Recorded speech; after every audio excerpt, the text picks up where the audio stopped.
बिस्मिल्लाहिर्रहमानिर्रहीम। अस्सलाम वालेकुम। A1 टीवी के साथ मैं हूं मुशर्रफ यासीन। सबसे पहले news headlines.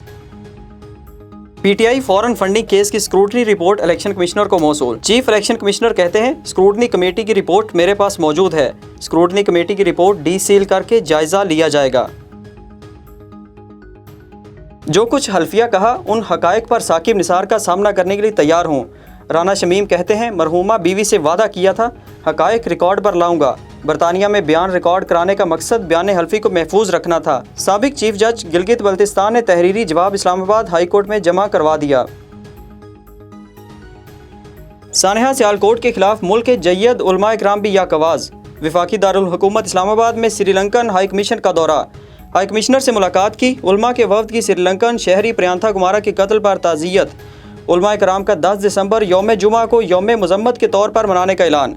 Sri Lankan high commissioner ने कहा हुकूमत पाकिस्तान का रद्द अमल काबिल सताइश है, कार्रवाई से मुतमईन है।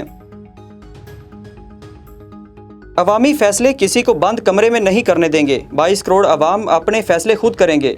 मुस्लिम लीग नून के रहनुमा एहसन इकबाल कहते हैं हमने अमेरिका के डॉलरों का सहारा नहीं लिया, कौम को दहशतगर्दी के खिलाफ खड़ा किया।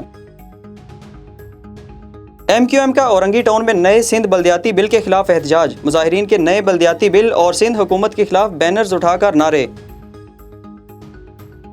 FBR ने जायदाद की कीमत के तयन पर हार मान ली। FBR का कीमत के तयन पर स्टेट बैंक माहिरीन से खिदमात हासिल करने का फैसला।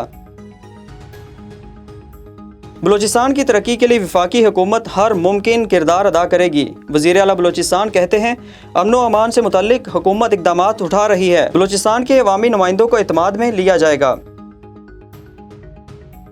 हेडलाइन से फिलवक्त इतना ही। मज़ीद खबरों से बाखबर रहने के लिए देखते रहिए A1 टीवी। A1 टीवी, सब पे नजर, अंदर की खबर।